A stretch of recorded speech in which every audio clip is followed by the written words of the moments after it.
എല്ലാവർക്കും നമസ്കാരം. എൻ്റെ പേര് റിയാസ്. മാഷ് എടുക്കാൻ വിളിച്ചൊരു പ്ലസ് വൺ ചെറിയ ടോപ്പിക്കാണ് കോംപ്ലക്സ് നമ്പേഴ്സ്. ഈ ചാപ്റ്റർ കറക്കാൻ മുന്നാടി മാഷിന് മക്കളോട് ചോദിക്കാൻ എന്താ വെച്ചാൽ നമ്പേഴ്സ് ആണ് എത്ര ടൈപ്പാണുള്ളത്? യെസ്, നമ്പേഴ്സ് ആണ് 2 ടൈപ്സ് ആണുള്ളത്.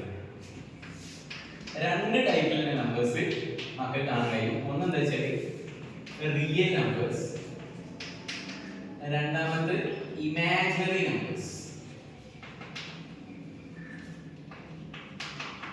മക്കളെ 2 ടൈപ്പ് നമ്പേഴ്സ് നമ്മൾ കാണുക. മെയിൻലി ഒന്ന് റിയൽ നമ്പേഴ്സും രണ്ടെന്ന് വെച്ചാൽ ഇമാജിനറി നമ്പേഴ്സും. അപ്പൊ മക്കൾക്ക് ഒരു സംശയം ഉണ്ടാവും, സാർ എന്തിനാണ് സാറേ നമ്മൾ ഇമാജിനറി നമ്പർ പഠിക്കുന്നത്? അഥവാ റിയൽ നമ്പേഴ്സിന് കുറച്ച് പോരായ്മകൾ വരും, കുറച്ച് ലിമിറ്റേഷൻസ് വരും. അത് ഒഴിവാക്കാനാണ് സാർ ആര് ഇൻട്രൊഡ്യൂസ് ചെയ്തത്?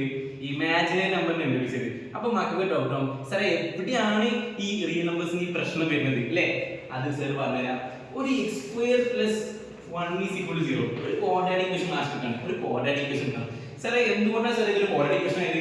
ഇക്വേഷൻ ആയതുകൊണ്ട് ആർജുണ്ട്. സാർ എന്തുകൊണ്ടാണ് ഇത് ക്വാഡ്രാറ്റിക് ആയത്? ഈ പോളിനോമിയൽ ഹൈയസ്റ്റ് പവർ എന്താണ്? 2 ആണ്.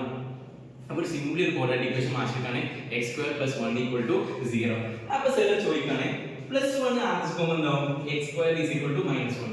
x² = -1. അപ്പോൾ മാഷ് ചോദിക്കാണ് മക്കളോട് ഈ x-ന് ഏതൊരു റിയൽ നമ്പർ കൊടുത്താലാണ് അതിന്റെ സ്ക്വയർ എടുക്കുമ്പോൾ എനിക്ക് -1 എടുക്കുന്നത്? അഥവാ x-ന് ഏത് റിയൽ നമ്പർ കൊടുക്കുമ്പോഴാണ് അതിന്റെ സ്ക്വയർ എടുക്കുമ്പോൾ -1 എടുക്കുന്നത്? അങ്ങനെ റിയൽ നമ്പർ ഇല്ലല്ലേ? ആ മാഷെ 1 × 1 1 ആണ്. സാറേ -1 -1 × -1 ആണ്. അത് -1 അല്ല. അപ്പൊ ഏത് റിയൽ നമ്പറിന്റെ സ്ക്വയർ എടുത്താൽ നമുക്ക് ഒരിക്കലും നെഗറ്റീവ് നമ്പേഴ്സ് ഇല്ല. അത് റിയൽ നമ്പേഴ്സിൽ പോരായ്മയല്ലേ? അപ്പോൾ മക്കളെ അപ്പൊ നമുക്ക് ആരെ ഇൻട്രൊഡ്യൂസ് ചെയ്യണം? ഇമാജിനറി നമ്പർ ഇൻട്രൊഡ്യൂസ് ചെയ്യണം. അപ്പൊ എന്താ വെച്ചാൽ x = സ്ക്വയർ അങ്ങോട്ട് പോകുമ്പോൾ റൂട്ട് ആണെന്ന് മക്കൾക്ക് അറിയാം അല്ലേ? അതാ ക്വാഡ്രാറ്റിക് ഇക്വേഷൻ ആണ്. റൂട്ട് ±√−1 വരും അല്ലേ? അപ്പൊ റൂട്ടിനുള്ള നെഗറ്റീവ് വന്നപ്പോൾ നമ്മൾ ഇതുവരെ പഠിച്ചത് അത് റിയൽ നമ്പർ എല്ലാം എന്നായിരുന്നു മക്കൾ ഇതുവരെ പഠിച്ചത് 10ാം ക്ലാസ് വരെ അല്ലേ? ഇനി അങ്ങോട്ട് നമ്മൾ അങ്ങനെ പറയില്ല. ഓക്കെ, അപ്പം റൂട്ടിനുള്ളിൽ -1 എന്നാൽ മക്കൾ അതിന് കൂടെയാണ് i എന്ന്. സാർ എന്ത് i? അയോട്ട.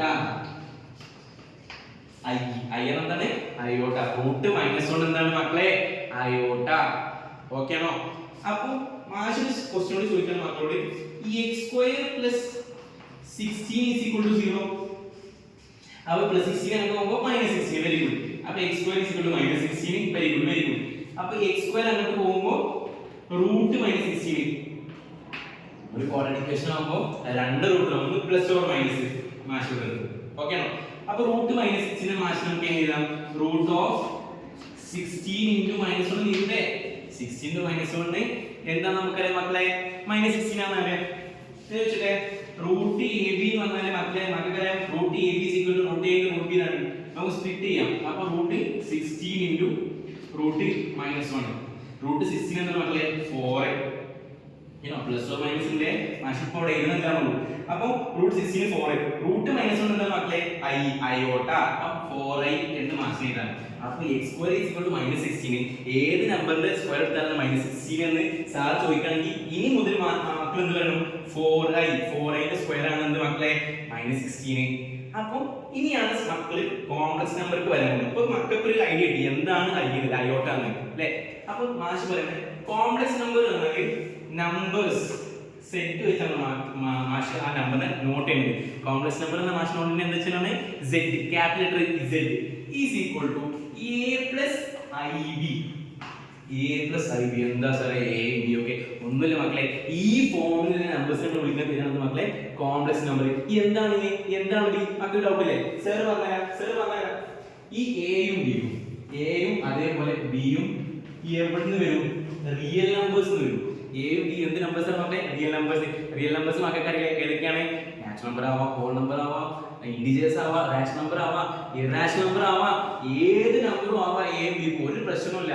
പക്ഷേ ഈ ഒരു ഫോർമാറ്റിൽ നമ്പർ വരികയാണെങ്കിൽ നമുക്ക് വിളിക്കാൻ നമ്പർ എന്തെന്ന്? കോംപ്ലക്സ് നമ്പേഴ്സ് എന്ന്. പക്ഷേ ഈ എക്ക് വെച്ച് പ്രത്യേകത ഉണ്ട്.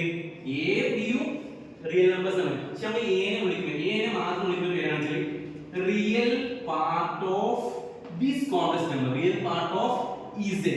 ഈ കോംപ്ലക്സ് നമ്പറിന്റെ റിയൽ പാർട്ട് നമ്മൾ വിളിക്കുക a എന്ന് വിളിക്കുക. അപ്പൊ a എന്ന് വെച്ചാൽ real part of this complex number. അപ്പൊ സാർ ബിക്ക് എന്തെങ്കിലും പ്രത്യേകത ഉണ്ട് മക്കളെ? ബി എന്ന് പറഞ്ഞാൽ ഇമാജിനറി പാർട്ട് ഓഫ് ഇസെഡ്. ഈ റിയൽ നമ്പറിന്റെ ഇമാജിനറി പാർട്ടാണ് ബി. അതോ ഐന്റെ കൂടെ ഏത് നമ്പറാണോ മക്കൾ മൾട്ടിപ്ലൈ ചെയ്യുന്നത് ആ നമ്പർ നമ്മൾ ഇമാജിനറി പാർട്ട് ഓഫ് ഇസെഡ് എന്ന് പറയും. ഓക്കെ. അപ്പൊ ഈ real complex number imaginary part എന്താണ്? ബി ആണ്. കുറച്ച് എക്സാമ്പിൾ പറയുമ്പോൾ മക്കൾ കുറച്ചുകൂടി ഐഡിയ കിട്ടും. അപ്പൊ ഒരു example 2 + 3i. 2 + 3i complex number ആണ്. എന്താണ്? a + ib ഫോമിലാണ് അല്ലേ? ഇമാജിനറി നമ്പർ ഉണ്ട്, ഇമാജിനറി പാർട്ട് ഉണ്ട്, റിയൽ പാർട്ട് ഉണ്ട്. അപ്പൊ 2 + 3i എന്താണ് മക്കളെ? കോംപ്ലക്സ് നമ്പർ ആണ്. സർ ചോദിക്കണം ഇതിന്റെ റിയൽ പാർട്ട് എന്താണ്? ഈ കോംപ്ലക്സ് നമ്പർ റിയൽ പാർട്ട് എന്താണ്? a. അത് എന്താണ്? 2. ഈ കോംപ്ലക്സ് നമ്പർ ഇമാജിനറി പാർട്ട് എന്താണ്? ഇമാജിനറി പാർട്ട് ഒന്നുമില്ല, ആ ഐന്റെ കൂടെ നമ്മൾ മൾട്ടിപ്ലൈ നമ്പർ ആരാണ്? 3. അപ്പൊ imaginary part of z is equal to 3. അപ്പൊ സർ വേറെ ചോദ്യം ചോദിക്കണേ. 2 - 4i. 2 - 4i. അപ്പൊ ഞാൻ മാഷ് ഇതിന്റെ റിയൽ പാർട്ട് എന്താണ്? റിയൽ പാർട്ട് ഒന്നുമില്ല മാഷേ, റിയൽ പാർട്ട് 2 ആണ്. മാഷേ ഒരു സംശയം, ഇവിടെ -4 അല്ലേ കിടക്കുന്നത്? അപ്പൊ ഇതിന് ഇമാജിനറി പാർട്ട് 4 ആവോ -4 ആവോ? ഒരു സംശയം അല്ലേ? നമുക്ക് ഏതൊരു മൈനസ് നമുക്ക് എഴുതാം? Plus into minus. കാരണം സർ പറഞ്ഞത് complex number general form a + ib എന്നാണ്, പ്ലസ് അടുത്ത ടേം എന്നാണ്. അപ്പൊ ഈ മൈനസ് മാറ്റം എന്ത് ചെയ്താൽ പ്ലസ് ഓഫ് -4 ആയി എഴുതാം. അപ്പൊ ബി എന്താവും? -4 ആവില്ലേ? ഈ 2 നെ മാറ്റം പ്ലസ് -4i എന്ന് കൂടെ ഡൗട്ട് ഉണ്ടാ? ഇല്ലല്ലോ. അപ്പം മാഷ് ചോദിക്കട്ടെ ഇതിന്റെ റിയൽ പാർട്ട് എന്താണ്? റിയൽ പാർട്ട് ഓഫ് z എന്താണ് മക്കളെ? 2 ആണ്. ഇമാജിനറി പാർട്ട് എന്താണ്? i ന്റെ കൂടെ മൾട്ടിപ്ലൈ ആണ്. അപ്പൊ imaginary of z is equal to -4. Doubt ഉണ്ടാ? ഡൗട്ട് ഉണ്ടാ? ഇല്ല. അപ്പൊ അടുത്ത ക്വസ്റ്റ്യൻ മാഷ് ചോദിക്കാണ് 3i. ഒരു വേറെ എക്സാമ്പിൾ ആണ് 3i. 3i ഒരു കോംപ്ലക്സ് നമ്പർ ആണോ? അതെ, ഇമാജിനറി നമ്പർ ആയ i ഉണ്ടെങ്കിൽ നമുക്ക് കണ്ണു കൂട്ടി പറയാം മക്കളെ എന്ത് നമ്പർ ആണെന്ന്, കോംപ്ലക്സ് നമ്പർ ആണെന്ന്. അപ്പൊ മാഷേ ഇതിൽ റിയൽ പാർട്ട് ഓടിയില്ലേ? റിയൽ പാർട്ട് മക്കളെ എങ്ങനെ എഴുതിക്കൂടെ? 3i നെ മക്കളെ നമുക്ക് എങ്ങനെ എഴുതിക്കൂടെ? 0 + 3i എഴുതിക്കൂടെ? കാരണം 0 + 3i എന്താണ് മക്കളെ? 3i ആണ്. Okay no? അപ്പൊ ഇതിന്റെ റിയൽ പാർട്ട് എന്താണ്? റിയൽ പാർട്ട് ഓഫ് z 0 ആണ്. അപ്പൊ ഇമാജിനറി പാർട്ട് എന്താണ്? Imaginary part of z is equal to i ന്റെ കൂടെ മൾട്ടിപ്ലൈ ചെയ്തത് എന്താണ്? 3 ആണ് മക്കളെ. അപ്പൊ കോംപ്ലക്സ് നമ്പറിനെ കുറിച്ച് ചെറിയൊരു ഐഡിയ ഉണ്ടാവും, ചെറിയൊരു ധാരണ ഉണ്ടാവില്ലേ? ഏത് നമ്പർ നമ്മൾ a + ib ഫോമിൽ എഴുതാൻ കഴിയുന്നുണ്ടെങ്കിൽ അത് നമുക്ക് കോംപ്ലക്സ് നമ്പർ എന്ന് പറയാം. മക്കള് പണ്ട് നാച്ചുറൽ നമ്പേഴ്സ് പറഞ്ഞിരുന്നു അല്ലേ? ഈ നാച്ചുറൽ നമ്പേഴ്സ് ആരുടെ ഉള്ളിലുണ്ട് നമുക്കറിയാം? ഹോൾ നമ്പേഴ്സിന്റെ ഉള്ളിലുണ്ടെന്ന് അറിയാം. ഈ ഹോൾ നമ്പേഴ്സ് ആരുടെ ഉള്ളിലുണ്ടെന്ന് അറിയാം? ഇന്റിജേഴ്സിന്റെ ഉള്ളിലുണ്ടെന്ന് അറിയാം. ഈ ഇന്റിജേഴ്സ് ആരുടെ ഉള്ളിലുണ്ടെന്ന് അറിയാം? റാഷണൽ നമ്പേഴ്സിന്റെ ഉള്ളിലുണ്ടെന്ന് അറിയാം. ഈ റാഷണൽ നമ്പേഴ്സ് ആരുടെ ഉള്ളിലുണ്ടെന്ന് അറിയാം? റിയൽ നമ്പേഴ്സിന്റെ ഉള്ളിൽ അറിയാം. ഈ എല്ലാ റിയൽ നമ്പേഴ്സും ആരുടെ ഉള്ളിലുണ്ട്? കോംപ്ലക്സ് നമ്പേഴ്സിന്റെ ഉള്ളിൽ. അപ്പൊ ക്യാപിറ്റൽ ലെറ്റർ C എന്ന് പറയാം. ക്യാപിറ്റൽ ലെറ്റർ C എന്ന് പറയാം മക്കളെ. ക്യാപിറ്റൽ ലെറ്റർ C എന്ന് പറയാം. അപ്പം ഏറ്റവും വലിയ നമ്പർ സിസ്റ്റം ആരാണ്?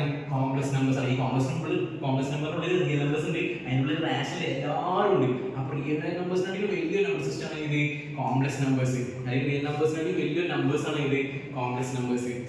ഓക്കെ ആണോ? എന്നാൽ സെലർ ഇവിടെ പറയാൻ പോകുന്ന അടുത്തെന്ന് വെച്ചാൽ പവേഴ്സ് ഓഫ് i എന്ന് സെൽ പറഞ്ഞില്ല. ഇമാജിനറി നമ്പർ നമ്മൾ ചില ക്വസ്റ്റ്യൻസ് കാണാം ഐന്റെ പവർ വെച്ചാണ്. അപ്പൊ എന്താണ് പവേഴ്സ് ഓഫ് i എന്ന് സെൽ പറഞ്ഞത്?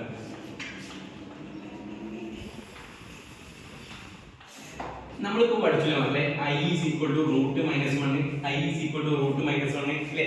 സർ ചോദിക്കട്ടെ i സ്ക്വയർ എന്നാണ്. i is equal to √-1. Sir രണ്ട് ഭാഗത്തും സ്ക്വയർ ചെയ്യണം. അപ്പൊ i square is equal to √2 cancel ചെയ്ത് -1 വരും. അപ്പൊ i സ്ക്വയർ സാധനം എന്ത് കിട്ടി? -1 കിട്ടി. ഇനി സർ ഒരു i കൂടി മൾട്ടിപ്ലൈ ചെയ്ത് രണ്ട് ഭാഗത്തും. അപ്പൊ എന്താവും? i LHS മൾട്ടിപ്ലൈ ചെയ്ത് i RHS മൾട്ടിപ്ലൈ ചെയ്തു. അപ്പൊ i × i square i cube വരും നമുക്ക് അല്ലേ? യെസ്. then -1 × i എന്നാ -i. അപ്പൊ മാച്ച് എന്ത് കിട്ടി? i cube is equal to -1 എന്ന് കിട്ടി. ഡൗട്ട് ഉണ്ടാ? ഇല്ല. അപ്പൊ മാച്ച് ഒന്നും കൂടി ഒരു i മൾട്ടിപ്ലൈ ചെയ്ത് രണ്ട് ഭാഗത്തും അല്ലേ? നമ്മളൊരു ഇക്വേഷന്റെ അപ്പുറത്തും ഇപ്പുറത്തും സെയിം ഓപ്പറേഷൻ സെയിം നമ്പർ ചെയ്യണമെങ്കിൽ ഒരു കുഴപ്പമില്ലല്ലോ. Equilibrium will be there right. Okay. So മാഷ് ഒരു i മൾട്ടിപ്ലൈ അപ്പൊ i / i⁴ എന്ന് വരും മൈനസ് i × i × i നെ മാഷിനറിയാം -1 അല്ലേ? -1 × -. Okay listen. മൈനസ് ഉണ്ട് i × i സ്ക്വയർ ആണ്. മൈനസ് ഓൾറെഡി i സ്ക്വയർ എന്താ മക്കളെ? -1 ആണ്. Minus plus. അപ്പൊ i⁴ മാഷിന് കിട്ടി 1 കിട്ടി. അപ്പൊ ഇത് വളരെ ഇമ്പോർട്ടന്റ് ആണ്. നമുക്ക് ക്വസ്റ്റ്യൻ പേപ്പറിൽ കാണാൻ കഴിയും അതിന്റെ പവേഴ്സ് വെച്ചിട്ട് കുറേ ക്വസ്റ്റ്യൻ കാണാൻ കഴിയും. സർ മാഷ് ഒറ്റ സിമ്പിൾ എക്സാമ്പിൾ പറഞ്ഞില്ല. I raised to 24. Find the value of I raised to 24 എന്ന് ക്വസ്റ്റ്യൻ പേപ്പറിൽ കാണിക്കുമ്പോൾ മക്കൾ ആകെ അത്ഭുതപ്പെടും. മാഷെ ഞങ്ങൾ ഇതുവരെ I raised to 4 വരെ പഠിപ്പിച്ചുള്ളൂ, പിന്നെ എങ്ങനെ ഇതിന്റെ മനസ്സിലായി? ഒരു ടെൻഷനും വേണ്ട, സിമ്പിൾ ആണ്. മക്കൾക്ക് അറിയാം I raised to 24 എന്ന് പറഞ്ഞാൽ സിംപ്ലി എന്ത് ചെയ്യണം മക്കളെ? 24 എടുക്കുക, 4 കൊണ്ട് ഡിവൈഡ് ചെയ്യാം. ഏത് നമ്പറാണ് തന്നത് അതിന്റെ ഇന്റഗ്രൽ പവർ നമ്മൾ കാണുന്നത് വെച്ചാൽ ഇതൊക്കെ ജസ്റ്റ് നമ്പർ എടുക്കുക, 4 കൊണ്ട് ഡിവൈഡ് ചെയ്യാം. ഇന്ന് മക്കളെ പറയാം 24 എത്ര 4 അല്ലേ? 20 റിമൈൻഡർ 4. ഡൗട്ട് ഉണ്ടാ? ഇല്ല. എന്നാ മക്കളെ ഈ 24 മാസം എങ്ങനെയാ? ആ 24 മാസം എങ്ങനെയാ? 4 into 5 plus 4 into 5 plus 4 എന്ന് എഴുതുന്നത്. 4 into 5 20, 20 plus 4 24. മാഷെ നമ്മൾ പഠിച്ച ഒരു property a raised to m into a raised to n എന്താണ്? a raised to m plus n അല്ലേ? a raised to m into a raised to n എന്താണ് മക്കളെ? a raised to m plus n. എന്നാ അപ്പോൾ a raised to m plus n എന്ന് നമുക്ക് split ചെയ്യാം. a raised to m into a raised to n. അപ്പോൾ മാഷെ ഇവിടെ I raised to 4 into 5 plus n എങ്ങനെയാണ് മാഷെ? Product multiplication of next power ആക്കിയത്. അപ്പോൾ I raised to 4 ആക്കി ഇതിക്കൂടെ മാഷെ ഡൗട്ട് ഉണ്ടോ? ഇല്ല. പ്ലസ് പവർ പ്ലസ് എന്ന് വരികയാണെങ്കിൽ നമുക്ക് product of base same base to the power ആക്കി ചെയ്താൽ ഓക്കെ. ഈ പ്രോപ്പർട്ടി നമ്മൾ അപ്ലൈ ചെയ്ത് അപ്പോൾ മാഷ് വെച്ചില്ലേ I raised to 4 മക്കളൊരു പ്രോപ്പർട്ടി പഠിച്ചിട്ടുണ്ടാവും. a raised to m the whole raised to n. അതുപോലെ എന്താണ് മക്കളെ? a raised to m n അല്ലേ? a raised to m എന്ന് പറഞ്ഞാൽ a raised to m the whole raised to n. അപ്പോൾ a raised means I raised to 4 into 5 means I raised to 4 the whole raised to 5 into I raised to 4. Doubt ഉണ്ടോ മക്കളെ? ഇല്ല. I raised to 4 എന്താണ് മക്കളെ? I raised to 4 1 ആണ്. 1 raised to any power ആണ് 1 ആണ്. അപ്പോൾ നമുക്ക് ഫൈനൽ ആൻസർ എന്ത് കിട്ടും? 1 into I raised to 4. Again I raised to 4. I raised to 4 എന്ന് 1 into 1 ഫൈനൽ ആൻസർ 1 ആണ്. അപ്പോൾ simply I raised to 24 is equal to what? 1. Okay ആണോ? ഇതൊരു പവർ എന്നാലും അതിനെ 4 കൊണ്ട് ഡിവൈഡ് ചെയ്യാം. ഇങ്ങനെയൊന്നും എഴുതേണ്ട ഒരു ആവശ്യമില്ല, റിമൈൻഡർ വെച്ച് നമുക്ക് ഫൈനൽ ആൻസർ പറയാൻ കഴിയും. ഓക്കെ ആണോ? സോ ഞാൻ ജസ്റ്റ് ഒന്ന് റീക്യാപ്പ് ചെയ്യാം. ഈ ചാപ്റ്റർ നമ്മൾ എന്തൊക്കെ പഠിച്ചതെന്ന് വെച്ചാൽ ആദ്യം പറഞ്ഞ നമ്പേഴ്സ് രണ്ട് ടൈപ്പാണ്. ഒന്ന് റിയൽ നമ്പേഴ്സും മറ്റേത് ഇമാജിനറി നമ്പേഴ്സും. അപ്പോൾ ഇമാജിനറി നമ്പേഴ്സ് നമുക്കറിയാം കോംപ്ലക്സ് നമ്പർ എന്ന് പറയും, a plus i എന്നുള്ള ഫോമിൽ. അല്ലെങ്കിൽ റിയൽ പാർട്ടും ഇമാജിനറി പാർട്ടും. മക്കളെ ഒന്നുമില്ല, സിമ്പിൾ കോംപ്ലക്സ് നമ്പർ എന്നാൽ റിയൽ പാർട്ടും ആഡ് ചെയ്യാം, ഇമാജിനറി പാർട്ടും ആഡ് ചെയ്യാം. അങ്ങനത്തെ ഒരു എൻ്റെ a plus i ഫോം നമ്മൾ വിളിക്കും കോംപ്ലക്സ് നമ്പർ എന്ന് വിളിക്കും. പിന്നെ റിയൽ പാർട്ട് a ആണെന്നും ഇമാജിനറി പാർട്ട് b ആണെന്നും പിന്നെ ഇന്റഗ്രൽ കോംപ്ലക്സ് നമ്പർ ഇങ്ങനെ ഇതാണെന്ന് നമ്മൾ പഠിച്ചു. പിന്നെ ഏറ്റവും വലിയ നമ്പർ കോംപ്ലക്സ് നമ്പറാണ് മക്കളുടെ ഉള്ളിൽ ഉണ്ടാവുന്നത്. കോംപ്ലക്സ് നമ്പറിന്റെ ഉള്ളിലാണ് ആരുള്ളത്?